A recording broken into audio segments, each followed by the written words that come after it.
The silence in the executive conference room was absolute, shattered only by the sound of Elena Sterling's hand slamming against the mahogany table, the noise echoing like a gunshot through the tense morning air. She stood over the slumped figure of Thomas, the building's 60-year-old janitor who was sound asleep in one of the leather chairs, his head resting on his arms, a mop bucket still sitting accusingly by the door. Elena, the CEO of Sterling Tech, had not slept in 3 days, her mind frayed by the looming bankruptcy of her company due to a catastrophic server failure that threatened to destroy 5 years of work. And seeing a janitor sleeping on the job while her entire world crumbled was the spark that ignited her exhaustion into fury. She didn't see the dark circles under his eyes or the grease stains on his hands that were darker than usual. She only saw negligence in a time of crisis. She shook him awake, her voice trembling with a mixture of rage and despair, telling him that he was fired effective immediately and that he needed to leave the building before she called security. Watching coldly as the confused,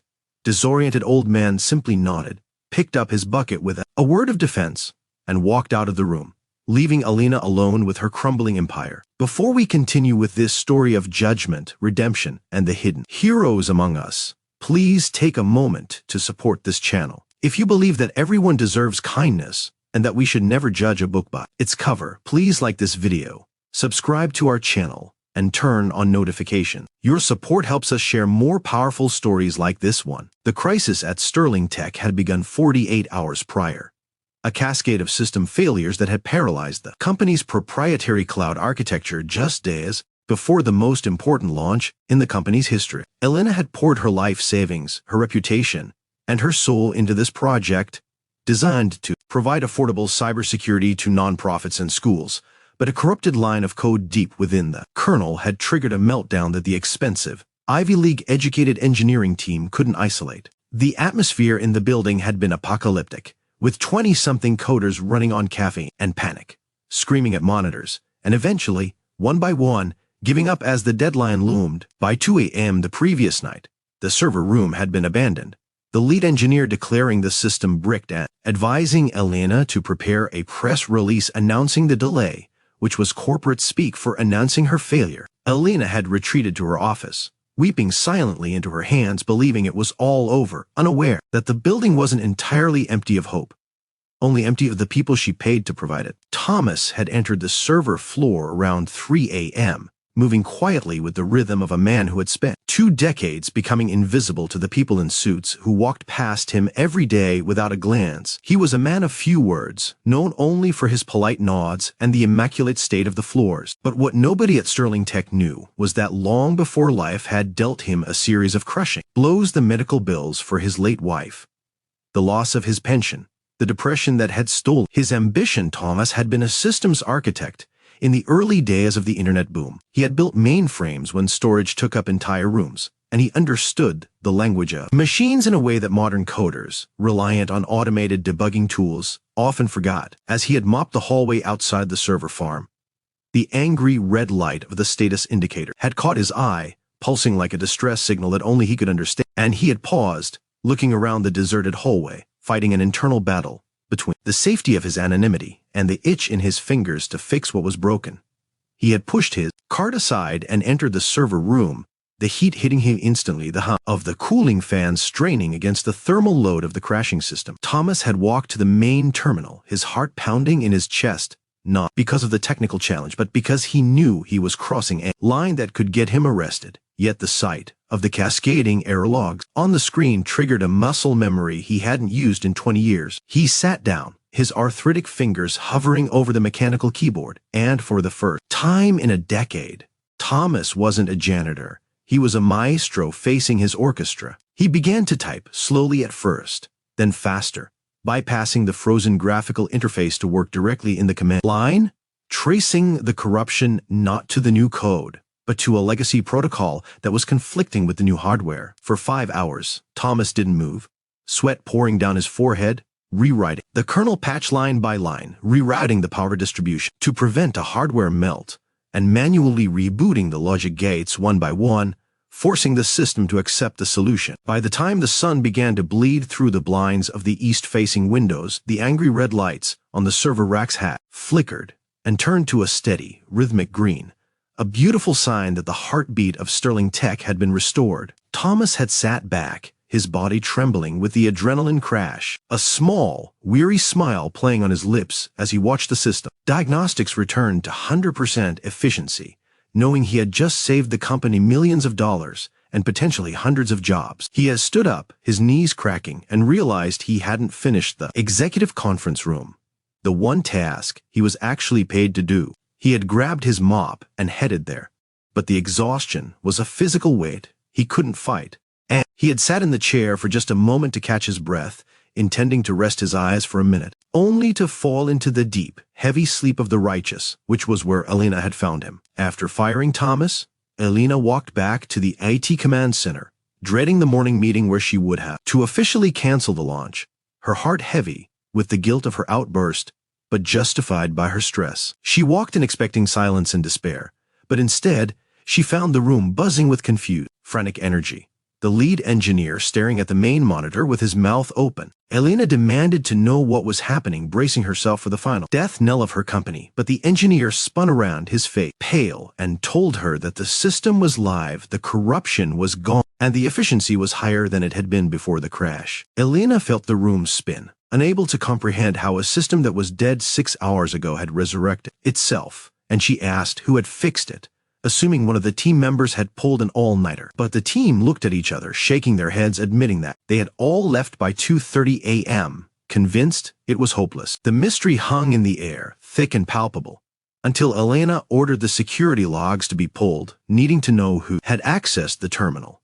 A terrifying thought crossing her mind that perhaps a competitor had hacked them, or worse. They pulled up the CCTV footage on the main screen, and the entire room fell silent as the grainy video showed the door opening at 3:12 a.m. Elena watched, her hand covering her mouth, as the figure of Thomas, the man she had just screamed at and thrown out on the street, walked into the frame, not with a weapon or a thumb drive, but with a quiet determination. She watched him sit at the terminal, watched the timestamp tick by for hours as he worked with a focus she had never seen in him, watched him wipe the sweat from his brow, and finally, watched him smile at the screen before picking up his mop bucket and leaving. The silence in the room was different now. It wasn't the silence of failure, but the silence of shame. Elena felt a physical blow to her chest, a wave of nausea rolling over her as the realization of what she had done crashed into her reality. She had just fired the savior of her company for being tired from saving her company. She remembered the look in his eyes, not defiance, not anger, just a weary acceptance of his invisibility, a look that said he was used to being unseen, used to his contributions being wiped away like the dust he cleaned from their desks. She ran out of the room, ignoring the calls of her staff,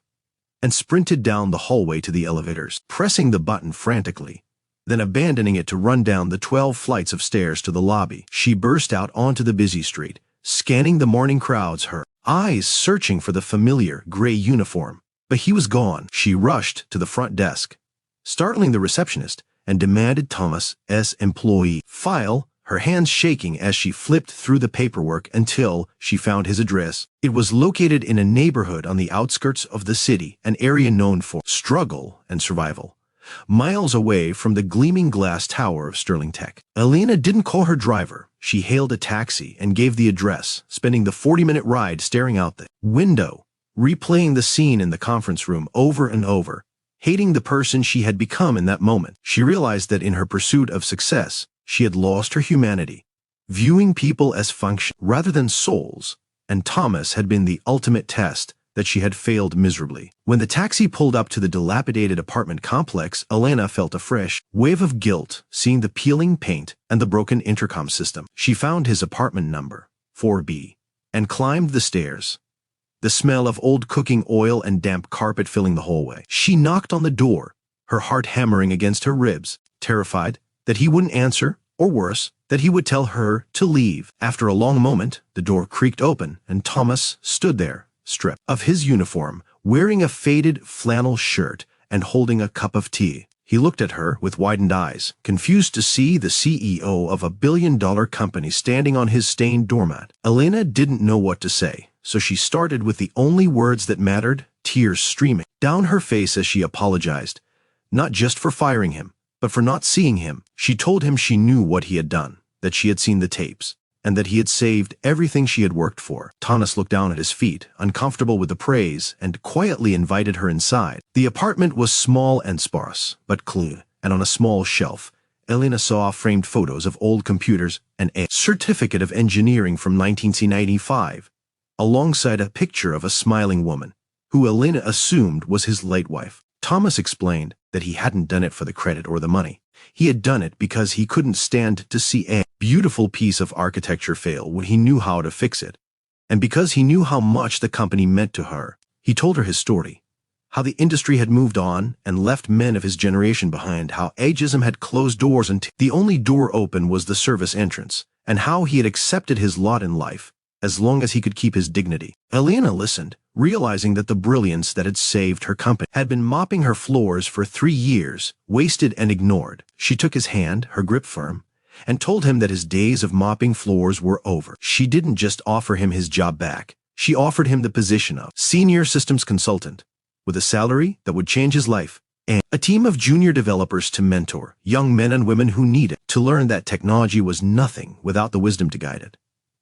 Thomas tried to refuse, saying he was too old, that he didn't have the modern degrees, but Elena shook her head, telling him that he had the one thing her team lacked: resilience. She drove him back to the office herself, and when they walked into the building, she didn't take him to the service elevator. She walked him through the main lobby, into the elevator, and straight onto the IT floor. When they entered, the room went silent again, but this time, slowly, one of the young engineers started to clap. Then another, and soon the entire floor was standing, applauding the old janitor who held his head high, tears glistening in his eyes as he finally, after so many years, felt seen. In the months that followed, Sterling Tech launched successfully, but the culture of the company changed drastically. Elena implemented a policy where every employee, from the executives to the cleaning staff, knew each other's names. Thomas became a legend in the building, a quiet mentor who taught the arrogant young coders humility and patience. He bought a small house with a garden, something he had promised his wife years ago, but he never lost his humble nature. He reminded Elena every day that everyone has a story, everyone has a hidden genius, and that sometimes the person you overlook is the only one capable of saving you.